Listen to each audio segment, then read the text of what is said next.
며느리야, 제발 부탁이야. 나 좀 도와줘. 손을 비비며 애원하는 그 모습은 5년 전 그날 아침 부엌 바닥에 쓰러져 있던 제 모습과 너무나 대조적이었습니다. 그날 저는 맹장이 터져 30분만 늦었어도 사망했을 상황이었습니다. 하지만 시어머니는 그저 말했죠. 꾀병 부리지 마. 대체 무슨 일이 있었길래 한때 가족이었던 두 사람이 이런 차가운 관계가 되어버린 걸까요? 인내와 고통 그리고 배신과 각성이 뒤엉킨 한 여자의 치열하면서도 당당한 인생 역전극이 지금 시작합니다. 사연 듣기 전 구독과 좋아요 부탁드려요. 그럼 오늘의 이야기 시작하겠습니다. 이지연 씨의 하루는 새벽 4시에 시작되었습니다. 알람이 울리기도 전에 저절로 눈이 떠지는 것은 이미 몸에 밴 습관이었습니다. 결혼 7년째 반복되는 일상이었으니까요.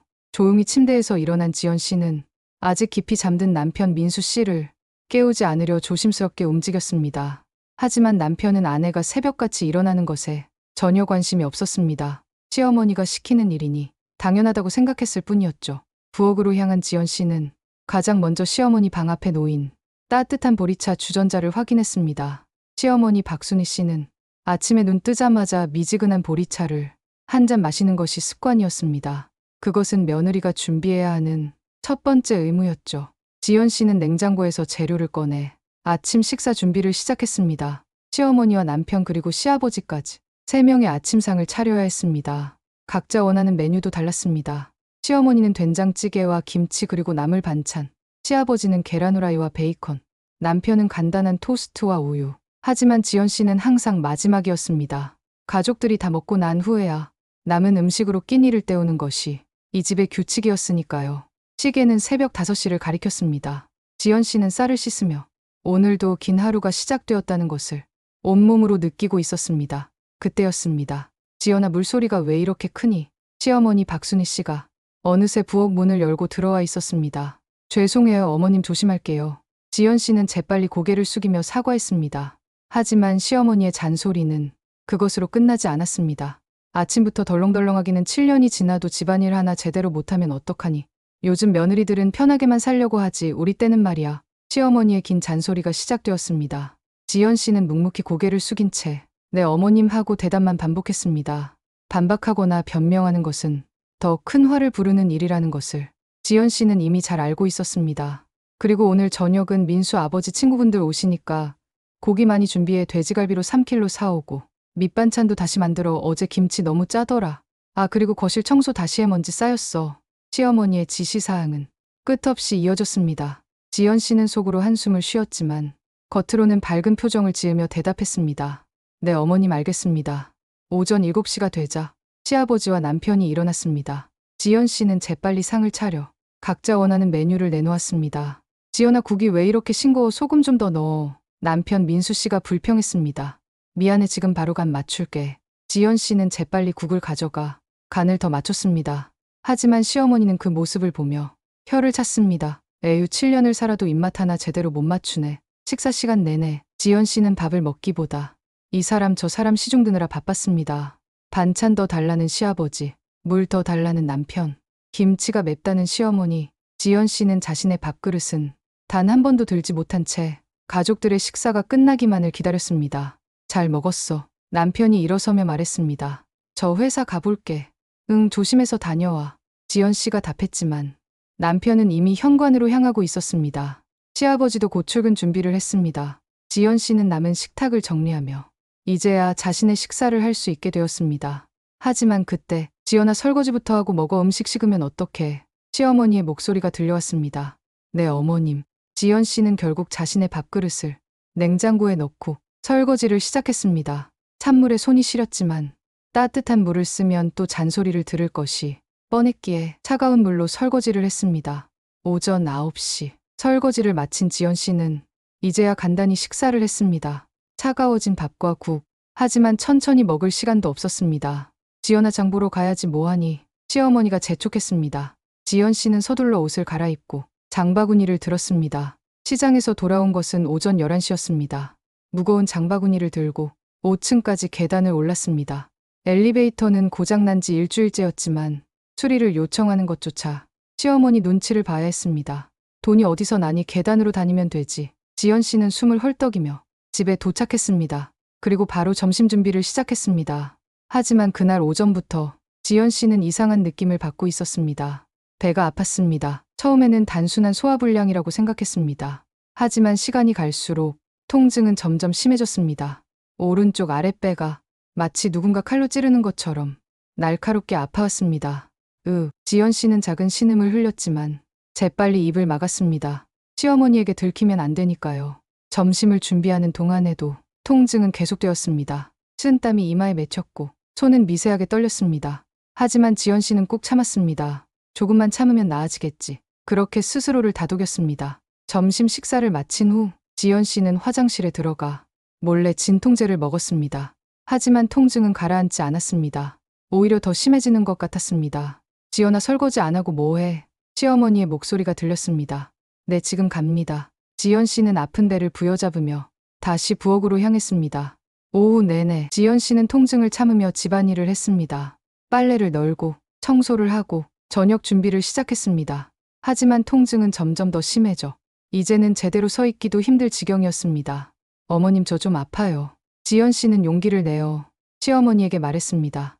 하지만 시어머니는 TV를 보며 대수롭지 않게 대답했습니다.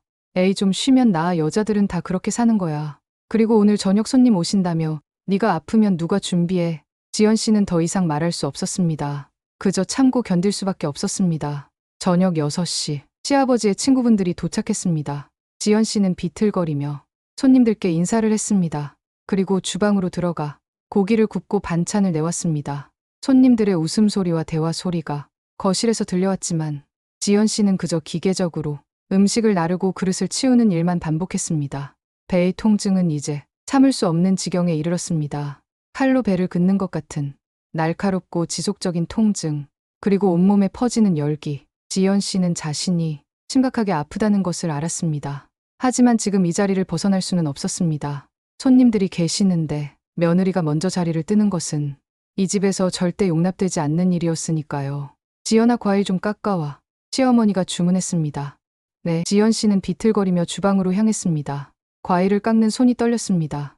칼을 잡은 손에서 힘이 빠져나가는 것 같았습니다. 그때였습니다. 참고 있던 신음이 입 밖으로 새어나왔습니다. 지연아, 왜 그래? 남편 민수 씨가 주방으로 들어왔습니다. 아니야, 괜찮아. 지연 씨는 애써 웃으며 대답했습니다. 하지만 그 순간 눈앞이 하얗게 변하며 세상이 기울어지기 시작했습니다. 다음 날은 추석 명절이었습니다. 온 나라가 명절을 준비하는 분주한 아침이었습니다. 지연 씨는 어제보다 더 심한 통증에 새벽 3시에 눈을 떴습니다. 오른쪽 아랫배의 통증은 이제 온몸으로 퍼져나가고 있었습니다. 열도 심하게 나는 것 같았습니다. 온몸이 땀으로 젖어 있었습니다. 병원에 가야 해. 지연 씨는 생각했습니다. 하지만 오늘은 추석 명절, 시댁에서 제사와 차례를 지내는 날이었습니다. 며느리가 빠질 수 없는 가장 중요한 날이었죠. 조금만 더 참자, 명절 지나고 가면 돼. 지연 씨는 스스로를 다독이며 침대에서 일어났습니다. 하지만 일어서는 순간 너무 심한 통증에 다시 주저앉고 말았습니다. 왜 그래? 남편 민수 씨가 잠결에 물었습니다. 아니야, 괜찮아, 다시 자. 지연 씨는 애써 평온한 목소리로 대답했습니다. 남편은 다시 잠에 빠져들었습니다. 아내가 얼마나 아픈지 전혀 알지 못한 채로 지연 씨는 천천히 일어서서 욕실로 향했습니다. 거울 속 자신의 얼굴을 보고 놀랐습니다. 창백한 얼굴, 핏기 하나 없는 입술, 식은땀으로 젖은 이마. 이건 정말 심각한 것 같아. 하지만 오늘은 명절. 지연 씨는 찬물로 세수를 하고 화장으로 창백한 얼굴을 가렸습니다. 그리고 부엌으로 향했습니다. 오늘은 제사와 차례 음식을 준비해야 하는 날이었습니다. 평소보다 3배는 더 많은 양의 음식을 만들어야 했습니다. 새벽 4시부터 지연 씨는 음식 준비를 시작했습니다. 전을 부치고 나물을 무치고 고기를 준비했습니다. 하지만 배의 통증은 시간이 갈수록 더 심해졌습니다. 지연아, 왜 이렇게 느려? 벌써 이 시간인데 전도 못 부쳤니? 시어머니 박순희 씨가 부엌으로 들어오며 짜증을 냈습니다. 죄송해요, 어머님, 지금 열심히 하고 있어요. 열심히는 무슨 동작이, 왜 이렇게 굶더니가 이렇게 느리면 제사 시간 못 맞춰. 시어머니의 잔소리는 계속되었습니다. 지연 씨는 대답도 제대로 못하고 그저 고개만 끄덕이며 음식 준비에 집중하려 했습니다. 하지만 통증은 점점 더 심해져 이제는 숨을 쉬는 것조차 힘들었습니다. 작은 신음이 새어나왔습니다. 뭐야, 왜 그래? 시어머니가 날카롭게 물었습니다. 아니에요, 괜찮아요. 괜찮긴 뭐가 괜찮아. 얼굴이 왜 그렇게 창백해. 시어머니가 지연 씨의 얼굴을 쳐다봤습니다. 저 어머님 배가 너무 아파요. 병원 좀 가게 해주세요. 지연 씨는 용기를 내어 시어머니에게 말했습니다. 하지만 시어머니의 대답은 냉정했습니다. 명절에 꾀병 부리지 마. 꾀병이 아니에요. 정말 아파요. 에이, 나도 네 나이 때 그랬어. 여자들은 다 그래. 좀 참으면 돼. 그리고 오늘 무슨 날인데 며느리가 병원을 가. 제사 음식은 누가 준비해. 친척들도 다 오는데 네가 없으면 어떡해. 시어머니는 단호했습니다. 며느리의 건강보다 체면과 제사가 더 중요했습니다. 제발요 어머님, 저 정말 신박한 것 같아요. 지연 씨는 눈물을 글썽이며 애원했습니다. 하지만 시어머니는 그만 징징대고 일이나 해. 그렇게 말하고는 거실로 나가버렸습니다. 지연 씨는 부엌 바닥에 주저앉았습니다. 너무 아팠습니다. 참을 수 없을 만큼 아팠습니다. 하지만 아무도 믿어주지 않았습니다. 아무도 도와주지 않았습니다. 네가 참아야 해. 지연 씨는 스스로에게 말했습니다. 그리고 다시 일어섰습니다. 비틀거리는 몸으로 다시 음식 준비를 시작했습니다. 오전 8시 친척들이 하나둘씩 도착하기 시작했습니다. 시아주버니와 시누이 그리고 그들의 가족들 모두 합쳐 15명이 넘는 사람들이 집안을 가득 채웠습니다. 아이고 지연아, 오랜만이다. 어머, 지연이 얼굴이 왜 그래? 많이 피곤해 보여. 친척들의 인사가 이어졌지만 지연 씨는 제대로 대답할 힘도 없었습니다. 그저 억지로 미소를 지으며 네, 안녕하세요 하고 인사만 했습니다. 지연아, 빨리 차례상 차려. 시어머니가 재촉했습니다. 지연 씨는 비틀거리며 차례상을 준비했습니다. 무거운 음식 그릇들을 나르는 것이 고문처럼 느껴졌습니다. 그때였습니다. 참고 있던 신음이 크게 새어나왔습니다. 음식 그릇을 들고 있던 손에서 힘이 빠지며 그릇이 바닥에 떨어졌습니다. 와장창. 아니, 뭐 하는 거야? 시어머니가 소리쳤습니다. 죄송해요. 지연 씨는 떨리는 손으로 깨진 그릇을 치우려 했습니다. 하지만 그 순간 세상이 빙글빙글 돌기 시작했습니다. 지연아, 너 지금 일부러 그러는 거지? 시어머니의 목소리가 멀리서 들려오는 것 같았습니다. 일하기 싫으니까 꾀병 부리는 거 아니야. 어머님, 저 정말. 지연 씨가 대답하려는 순간 눈앞이 하얗게 변했습니다. 그리고 쿵. 지연 씨는 그 자리에서 쓰러졌습니다. 지연아, 여보, 119 빨리 불러. 집안이 순식간에 아수라장이 되었습니다. 쓰러진 지연 씨 주변으로 사람들이 모여들었습니다. 야, 119 불렀어. 시아주버니가 급하게 전화를 했습니다. 지연아, 정신 차려. 남편 민수 씨가 아내를 흔들며 소리쳤습니다. 하지만 지연 씨는 의식이 없었습니다. 얼굴은 창백했고 식은땀이 온몸을 적시고 있었습니다. 맥박이 너무 빨라요. 시누이가 손목을 짚으며 말했습니다. 체온도 엄청 높은 것 같아요. 시어머니 박순희 씨는 그 광경을 멍하니 바라보고만 있었습니다. 입술이 파르르 떨렸지만 아무 말도 하지 못했습니다. 어머니, 지연이가 아프다고 했잖아요. 시누이가 시어머니에게 따졌습니다. 왜 병원 안 보내셨어요? 그게 시어머니는 제대로 대답하지 못했습니다. 10분 후 구급차가 도착했습니다. 구급대원들이 재빨리 지연 씨의 상태를 확인했습니다. 혈압이 위험 수준입니다. 복부가 심하게 팽창되어 있어요. 즉시 이송해야 합니다. 구급대원들의 긴박한 목소리가 들렸습니다. 보호자분 같이 타세요. 제가 갑니다. 남편 민수 씨가 구급차에 올라탔습니다. 시어머니도 따라가려 했지만 구급대원이 막았습니다. 보호자는 한 분만 가능합니다. 병원에서 뵙겠습니다. 구급차 문이 닫혔습니다. 그리고 사이렌 소리를 울리며 병원을 향해 달려갔습니다. 집에 남겨진 시어머니는 텅 빈 거실에 주저앉았습니다. 차례상은 아직 다 차려지지 않았고 부엌에는 준비 중이던 음식들이 그대로 놓여 있었습니다. 그리고 지연 씨가 쓰러졌던 자리에는 깨진 그릇 조각들이 흩어져 있었습니다. 내가 뭘 한 거지? 시어머니는 떨리는 손으로 그릇 조각을 주우며 중얼거렸습니다. 병원 응급실. 의사들이 급하게 움직였습니다. CT 촬영 바로 들어갑니다. 수술실 준비하세요. 의료진의 긴박한 대화가 복도에 울려 퍼졌습니다. 민수 씨는 복도 의자에 앉아 떨리는 손으로 머리를 감싸 쥐었습니다. 제발, 그저 그 한마디만. 계속 중얼거릴 뿐이었습니다. 30분 후 의사가 나왔습니다. 보호자분. 민수 씨가 벌떡 일어났습니다. 제 아내 괜찮습니까? 의사의 표정은 심각했습니다. 환자분 맹장이 파열되었습니다.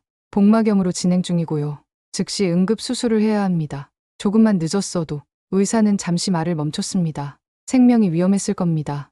민수 씨는 그 자리에 주저앉았습니다. 언제부터 아프셨습니까? 의사가 물었습니다. 어제부터 아프다고 했습니다. 어제부터요. 의사의 목소리가 높아졌습니다. 그럼 왜 진작 병원에 안 오셨습니까? 환자분이 얼마나 아팠을지 상상이 됩니까? 맹장이 터지는 고통이 어떤지 아십니까? 의사의 질책에 민수 씨는 아무 말도 하지 못했습니다. 지금 당장 수술 동의서 작성하시고 기도하세요. 환자분 의지가 얼마나 강한지에 따라 결과가 달라질 겁니다. 의사는 그렇게 말하고 다시 응급실로 들어갔습니다. 민수 씨는 떨리는 손으로 휴대폰을 꺼내 집으로 전화를 걸었습니다. 어머니, 민수야, 지연이 어때? 시어머니의 떨리는 목소리가 들렸습니다. 맹장이 터졌대요. 지금 응급수술 들어갑니다. 전화기 너머로 시어머니의 놀란 비명이 들렸습니다. 의사 선생님이 그러는데요. 민수 씨의 목소리가 떨렸습니다. 조금만 늦었어도 사망했을 거래요. 그게 무슨... 어머니, 민수 씨의 목소리가 차가워졌습니다. 지연이가 어제부터 아프다고 했잖아요. 왜 병원 안 보내셨어요? 오늘 아침에도 아프다고 했는데 왜 꾀병이라고 하셨어요? 민수 씨는 평소에 어머니에게 이렇게 강하게 말해본 적이 없었습니다. 하지만 지금은 달랐습니다. 아내가 죽을 뻔했다는 사실이 그를 변하게 만들었습니다. 내가 몰랐어. 시어머니의 흐느끼는 소리가 들렸습니다. 내가 정말 몰랐어. 민수 씨는 더 이상 대답하지 않고 전화를 끊었습니다. 그리고 수술실 앞에 앉아 고개를 떨어뜨렸습니다. 미안해, 지연아. 내가 미안해. 그는 처음으로 아내에게 제대로 관심을 가지지 못했던 지난 7년을 후회했습니다. 수술은 3시간 동안 계속되었습니다. 그 시간 동안 민수 씨는 복도를 서성이며 시계만 바라봤습니다. 시어머니와 시아버지 그리고 친척들도 하나둘씩 병원에 도착했습니다. 민수야, 시어머니가 복도로 달려왔습니다. 눈이 퉁퉁 부어 있었습니다. 어머니, 지연이는 아직 수술 중입니다. 시어머니는 그 자리에 주저앉아 울기 시작했습니다. 내가 죄인이야. 내가 죄인이야. 하지만 아무도 시어머니를 위로하지 않았습니다. 모두가 알고 있었습니다. 이 일이 누구 때문인지. 드디어 수술실 불이 꺼졌습니다. 문이 열리고 의사가 나왔습니다. 모두가 벌떡 일어섰습니다. 수술 잘 끝났습니다. 그 말에 모두가 안도의 한숨을 쉬었습니다. 하지만 의사가 덧붙였습니다. 맹장이 완전히 파열되어 복강 내 감염이 심각했습니다. 앞으로 일주일이 고비입니다. 합병증이 생기지 않기를 기도하세요. 의사의 말에 다시 긴장감이 감돌았습니다. 환자를 중환자실로 옮깁니다. 보호자 한 분만 잠깐 면회 가능합니다. 민수 씨가 중환자실로 들어갔습니다. 침대에 누운 지연 씨의 모습을 보고 그는 눈물을 흘렸습니다. 창백한 얼굴, 여기저기 연결된 각종 튜브들, 산소 마스크, 모니터에 표시되는 생체 신호. 지연아, 민수 씨는 아내의 손을 잡았습니다. 미안해, 정말 미안해. 하지만 지연 씨는 마취에서 깨어나지 못한 채 여전히 눈을 감고 있었습니다. 사흘 후 지연 씨는 의식을 되찾았습니다. 천천히 눈을 뜨자 하얀 천장이 보였습니다. 그리고 기계음, 병원 특유의 소독약 냄새. 지연아, 옆에서 민수 씨의 목소리가 들렸습니다. 정신 차렸어. 의사 선생님 부를게. 민수 씨가 서둘러 밖으로 나갔습니다. 지연 씨는 천장을 바라보며 지난 일들을 떠올렸습니다. 제발요 어머님, 저 정말 아파요. 명절에 꾀병 부리지 마. 일하기 싫으니까 꾀병 부리는 거지. 시어머니의 차가운 말들이 귓가에 맴돌았습니다. 그리고 쓰러지던 순간 아무도 자신을 믿어주지 않았던 그 순간이 생생하게 떠올랐습니다. 환자분 의식이 돌아오셨네요. 의사가 들어와 여러 가지를 확인했습니다. 잘 견디셨어요. 위험한 고비를 넘기셨습니다. 조금만 늦었어도 큰일 날 뻔했어요. 의사의 말에 지연 씨는 아무 대답도 하지 않았습니다. 그저 천장만 바라볼 뿐이었습니다. 지연아, 시어머니 박순희 씨가 조심스럽게 병실 문을 열고 들어왔습니다. 지연아, 정신 차렸구나. 시어머니의 목소리는 떨렸습니다. 정말 미안해. 어머니가 잘못했어. 시어머니는 지연 씨의 침대 옆으로 다가와 손을 잡으려 했습니다. 하지만 지연 씨는 고개를 돌렸습니다. 지연아, 만지지 마세요.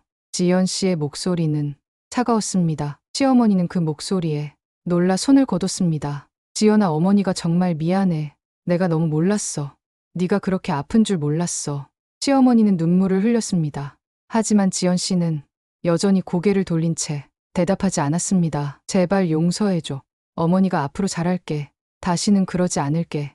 시어머니의 애원이 계속되었습니다. 그때 지연 씨가 천천히 고개를 돌려 시어머니를 바라봤습니다. 시어머니는 희망을 품었습니다. 며느리가 용서해줄 거라고 생각했습니다.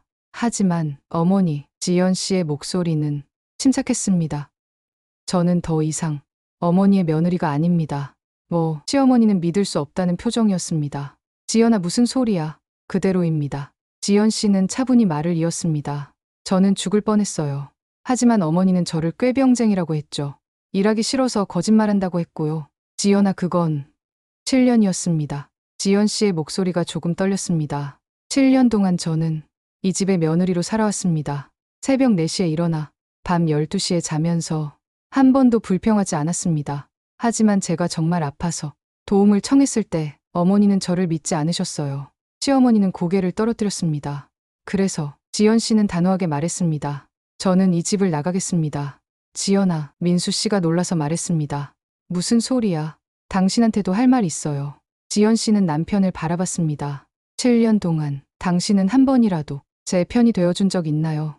어머니가 저한테 뭐라 하든 당신은 못 들은 척했죠. 제가 새벽부터 일어나 일하든 밤늦게까지 설거지를 하든 당신은 관심 없었어요.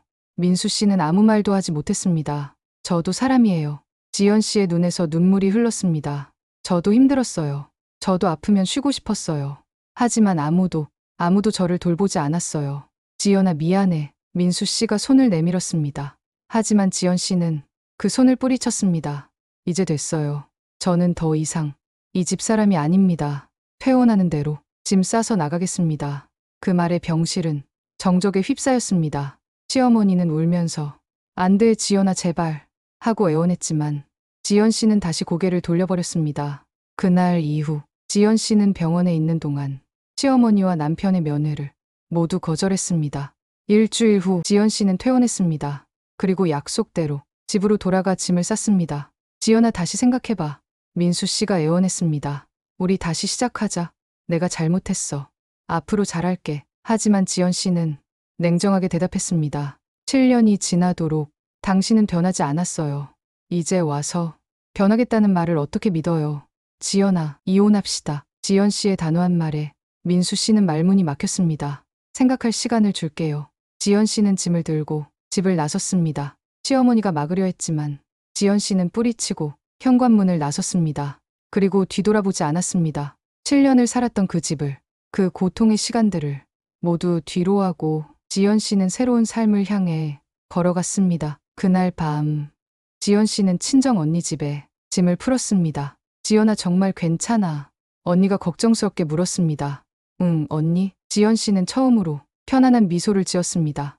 나 이제 괜찮아. 그날 밤 지연 씨는 오랜만에 편안하게 잠들었습니다. 새벽 4시에 일어나지 않아도 되는, 아무도 잔소리하지 않는 그런 아침을 꿈꾸며 1년이 흘렀습니다. 지연 씨는 완전히 다른 사람이 되어 있었습니다. 이혼은 6개월 만에 성립되었습니다. 민수 씨는 끝까지 이혼하지 말자고 했지만 지연 씨의 결심은 확고했습니다. 그리고 지연 씨는 새로운 일을 시작했습니다. 바로 홈케어 간병 서비스였습니다. 환자의 마음을 제일 잘 아는 사람이 누구겠어요. 지연 씨는 작은 사무실을 열며 스스로에게 다짐했습니다. 저처럼 아픈데 돌봄받지 못하는 사람들, 그런 분들을 제대로 돌보는 서비스를 만들 거예요. 처음에는 혼자 시작했습니다. 간병인 자격증을 따고 요양보호사 교육도 받았습니다. 그리고 직접 환자 집을 방문하며 간병 서비스를 제공했습니다. 아이고, 고마워요.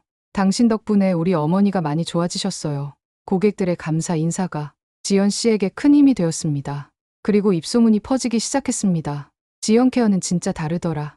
환자를 가족처럼 돌봐주더라고. 의뢰가 점점 늘어났습니다. 지연 씨는 간병인을 더 고용했습니다. 5명, 10명, 20명. 어느새 30명의 간병인이 지연 케어에서 일하고 있었습니다. 2년째가 되자 지연 씨의 사업은 급성장했습니다. 병원들과 제휴를 맺었고 지방자치단체와도 협력관계를 구축했습니다. 지연 대표님, 서울시에서 우수 사회적 기업으로 선정하셨답니다. 직원이 기쁜 소식을 전했습니다. 정말요? 지연 씨는 믿기지 않았습니다. 3년 전만 해도 부엌 바닥에 쓰러져 있던 자신이 이제 사회적 기업 대표가 되었다니. 대표님 대단하세요. 직원들이 축하해 주었습니다. 하지만 지연 씨는 겸손하게 고개를 숙였습니다. 다 여러분 덕분입니다. 우리 함께 더 좋은 서비스 만들어요. 지연 씨의 경영 철학은 명확했습니다. 간병인부터 행복해야 환자도 행복할 수 있다. 그래서 지연 케어의 간병인들은 다른 곳보다 높은 급여를 받았고 복지 혜택도 좋았습니다. 정기 휴가도 보장받았고 교육 기회도 많았습니다. 지연 케어는 정말 일하기 좋아요. 대표님이 직원들을 가족처럼 대해주세요. 직원들의 만족도가 높았고 그것이 서비스 품질로 이어졌습니다. 그리고 그 품 더 많은 고객을 불러왔습니다. 4년째가 되자 지연케어 연 매출은 50억 원을 돌파했습니다. 직원은 200명, 서울뿐 아니라 경기도 전역에 지점을 두게 되었습니다. 지연 대표님, 경제 잡지에서 인터뷰 요청이 들어왔습니다. 30대 여성 창업가 특집이래요. 비서가 보고했습니다. 지연 씨는 이제 고급 오피스텔에서 생활했습니다. 작지만 깔끔한 자신만의 공간. 아침에 누가 깨우지 않아도 되고 잔소리 들을 필요도 없는 완벽한 자유의 공간이었습니다. 그날 저녁, 지연 씨는 창밖을 바라보며 지난 5년을 돌아봤습니다. 병원에서 깨어났을 때 모든 것을 버리고 나왔던 그날, 두렵고 불안했지만 동시에 해방감을 느꼈던 그 순간, 잘했어. 지연 씨는 스스로에게 말했습니다. 니는 정말 잘했어. 그때였습니다. 휴대폰이 울렸습니다. 모르는 번호였습니다. 여보세요. 지연 씨입니까? 낯선 남자의 목소리였습니다. 네, 그런데요. 저는 강민수 씨 형입니다. 지연 씨는 순간 긴장했습니다.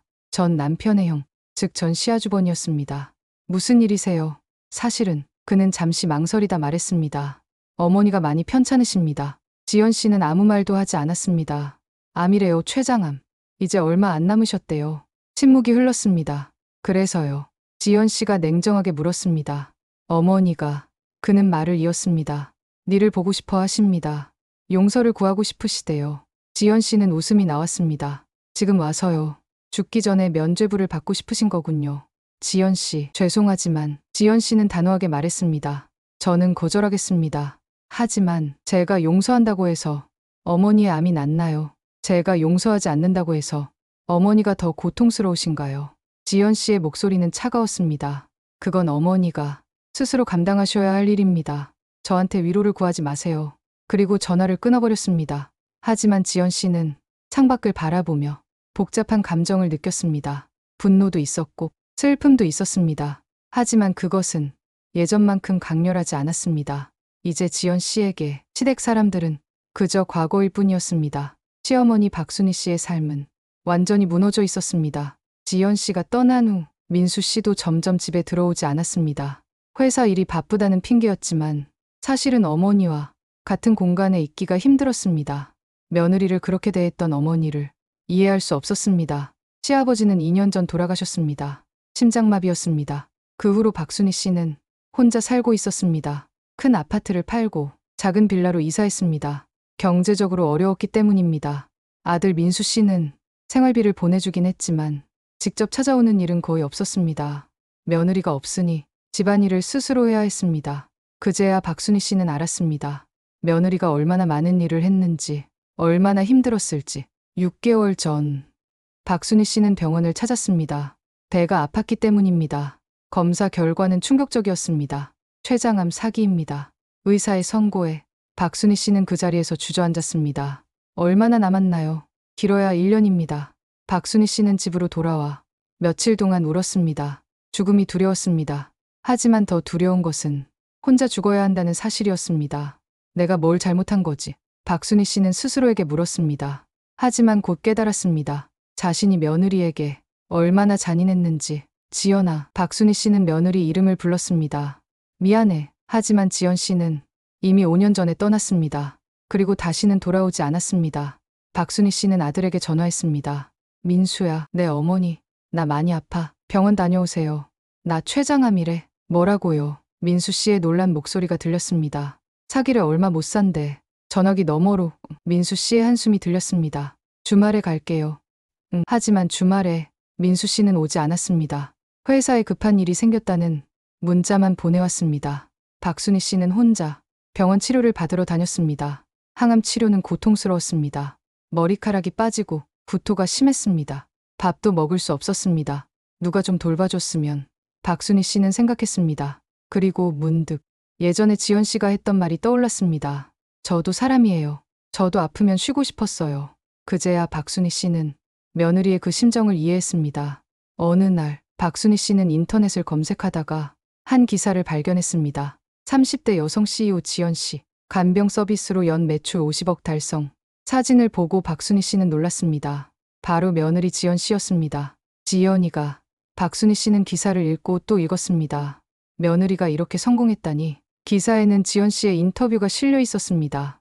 환자를 가족처럼 돌보는 것, 그것이 저희 철학입니다.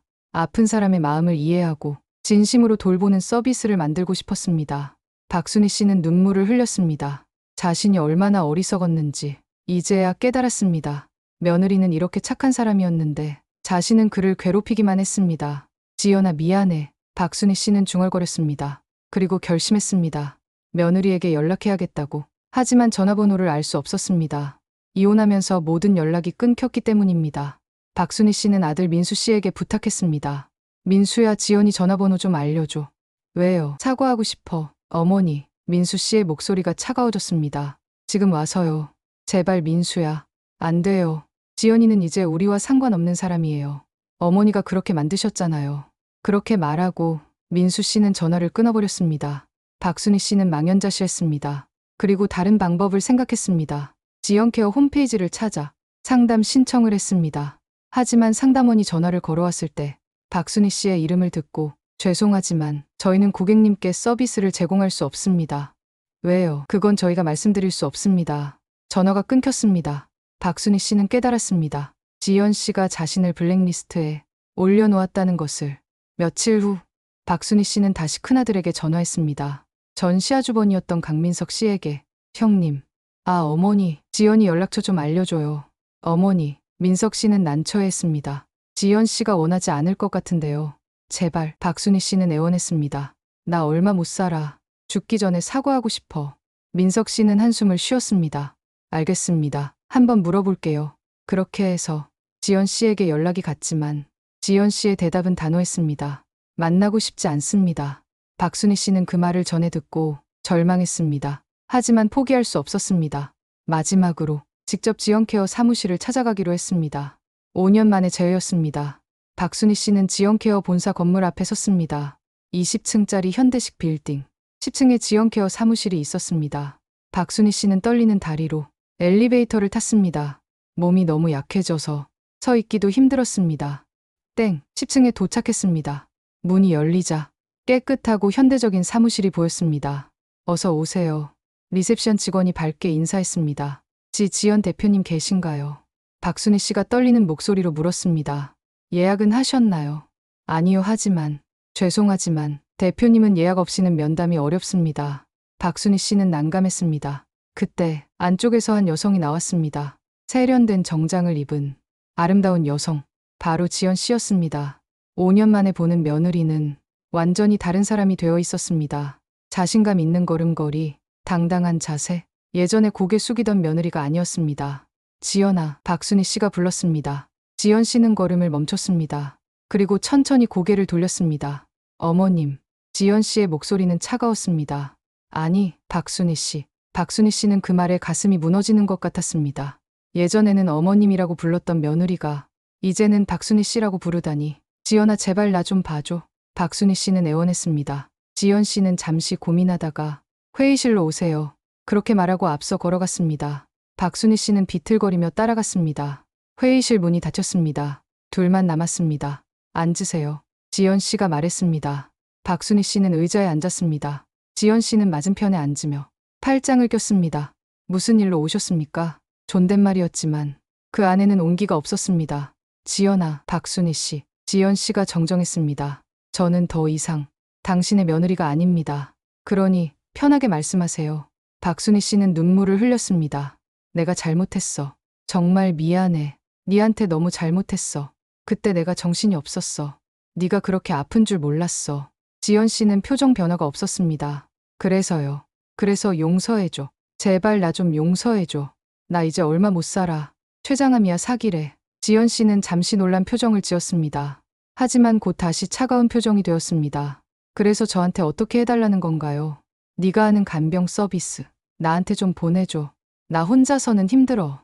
병원 다니는 것도 힘들고 집안일도 못하겠어. 제발. 지연 씨는 웃었습니다. 차갑고 쓸쓸한 웃음이었습니다. 기억하십니까? 지연 씨가 말했습니다. 5년 전 그날을 제가 아프다고 했을 때 당신이 뭐라고 하셨는지. 박순희 씨는 고개를 떨어뜨렸습니다. 명절에 꾀병 부리지 마. 지연 씨의 목소리에 분노가 담겼습니다. 일하기 싫으니까 꾀병 부리는 거지. 저는 그때 맹장이 터진 상태였습니다. 30분만 늦었어도 죽었을 거래요. 하지만 당신은 저를 꾀병쟁이라고 했죠. 지연아, 내가 잘못했어. 7년입니다.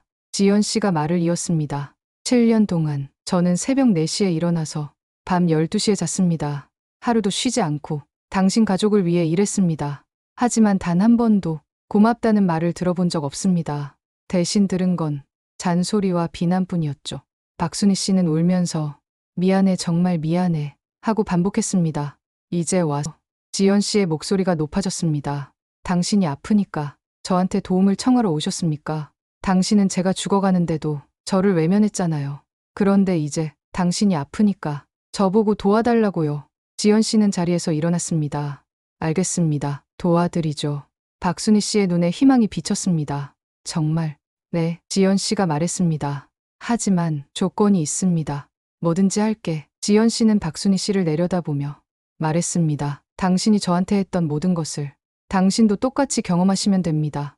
무슨 말이야? 간병인을 보내드리겠습니다. 하지만 당신이 저를 대했던 방식 그대로 대접받으실 겁니다. 새벽 4시에 깨워서 일 시킬 거고, 아프다고 해도 꾀병이라고 할 거고, 당신 마음대로 쉬지도 못하게 할 겁니다. 박순희 씨는 얼굴이 창백해졌습니다. 그게 무슨 농담입니다. 지연 씨가 말했습니다. 저는 당신처럼 그렇게 잔인하지 않아요. 간병인을 보내드리겠습니다. 최선을 다해 돌봐드리도록 하겠습니다. 정말. 네, 지연 씨가 덧붙였습니다. 하지만 그건 당신을 용서해서가 아닙니다. 저는 당신을 용서하지 않습니다. 앞으로도 절대 용서하지 않을 겁니다. 다만 저는 사업가로서 아픈 환자를 외면하지 않을 뿐입니다. 저는 당신과 다른 사람이니까요. 박순희 씨는 그 말에 더 이상 아무 말도 하지 못했습니다. 내일부터 간병인이 방문할 겁니다. 비용은 전액 본인 부담입니다. 다른 고객과 똑같이요. 지연 씨는 회의실 문을 열었습니다. 이제 돌아가세요. 박순희 씨는 비틀거리며 일어섰습니다. 지연아, 박순희 씨, 한 가지만 물어봐도 될까? 뭔가요? 니는 나를 정말 용서 못하니? 지연 씨는 잠시 생각하다 대답했습니다. 용서는 상처 준 사람이 요구할 수 있는 게 아닙니다. 상처받은 사람이 스스로 치유하는 과정에서 자연스럽게 오는 거예요. 당신은 그저 당신의 죄책감을 덜고 싶을 뿐입니다. 그 무게는 당신 스스로 감당하세요. 지연 씨는 그렇게 말하고 사무실로 돌아갔습니다. 박순희 씨는 그 자리에 한참 서 있다가 천천히 건물을 나섰습니다. 6개월이 흘렀습니다. 박순희 씨는 3개월 전 세상을 떠났습니다. 지연케어의 간병인이 마지막까지 함께했습니다. 장례식장에 지연 씨는 가지 않았습니다. 하지만 조안은 보냈습니다. 고인의 명복을 빕니다. 라는 짧은 문구와 함께 민수 씨는 장례식장에서 지연 씨에게 문자를 보냈습니다. 와줘서 고마워. 비록 얼굴은 안 보였지만 하지만 지연 씨는 답장하지 않았습니다. 그리고 오늘 지연 씨는 새로운 소식을 들었습니다. 지연케어가 보건복지부로부터 대한민국 우수 돌봄기업 대상을 받았습니다. 축하드립니다, 지연 대표님. 시상식장에서 장관이 직접 상패를 건넸습니다. 대표님의 경영 철학이 대한민국 돌봄 산업의 표준이 되었습니다. 지연 씨는 상패를 받으며 과거를 떠올렸습니다. 5년 전 부엌 바닥에 쓰러져 있던 자신, 아무도 믿어주지 않았던 그날, 그리고 홀로 일어나 여기까지 걸어온 시간들. 감사합니다. 지연 씨는 소감을 밝혔습니다. 저는 한때 아파도 돌봄받지 못하는 그런 사람이었습니다. 그 아픔을 아는 사람이 다른 사람을 진심으로 돌볼 수 있다고 믿습니다. 청중들의 박수가 울려 퍼졌습니다. 시상식이 끝나고 지연 씨는 사무실로 돌아왔습니다. 창밖을 바라보며 깊은 숨을 들이마셨습니다. 이제 괜찮아. 지연 씨는 스스로에게 말했습니다. 분노도 사라졌고 원망도 사라졌습니다. 남은 것은 자신이 이뤄낸 것들에 대한 자부심뿐이었습니다. 그날 저녁, 지연 씨는 직원들과 함께 작은 파티를 열었습니다. 대표님 정말 축하드려요. 우리 회사 정말 자랑스러워요. 직원들의 환한 웃음이 지연 씨에게 가장 큰 보상이었습니다. 여러분이 있어서 제가 여기까지 올 수 있었어요. 지연 씨는 진심으로 말했습니다. 앞으로도 함께해요. 더 많은 사람들을 도우면서. 그날 밤 집으로 돌아온 지연 씨는 거울 앞에 섰습니다. 거울 속 자신은 더 이상 고개 숙인 며느리가 아니었습니다. 당당한 사업가였고 스스로의 힘으로 일어선 여성이었습니다. 수고했어. 지연 씨는 거울 속 자신에게 말했습니다. 정말 잘했어. 그리고 평화로운 미소를 지었습니다. 진정한 자유를 얻은 그 미소였습니다. 오늘 이야기 어떠셨나요? 때로는 우리가 가장 힘들 때 아무도 우리의 고통을 믿어주지 않을 때가 있습니다. 하지만 그 순간이 새로운 시작의 계기가 될 수 있습니다. 지연 씨는 절망의 순간에 스스로 일어서기로 선택했고 그 선택이 그를 여기까지 데려왔습니다. 진정한 용서는 상대방을 위한 것이 아니라 자기 자신을 위한 것입니다. 상처를 준 사람의 죄책감을 덜어주는 것이 아니라 상처받은 자신을 치유하는 것입니다. 이 이야기가 마음에 닿았다면 구독과 좋아요 부탁드릴게요. 여러분의 따뜻한 댓글 하나가 모두에게 큰 힘이 됩니다. 사연 라디오였습니다.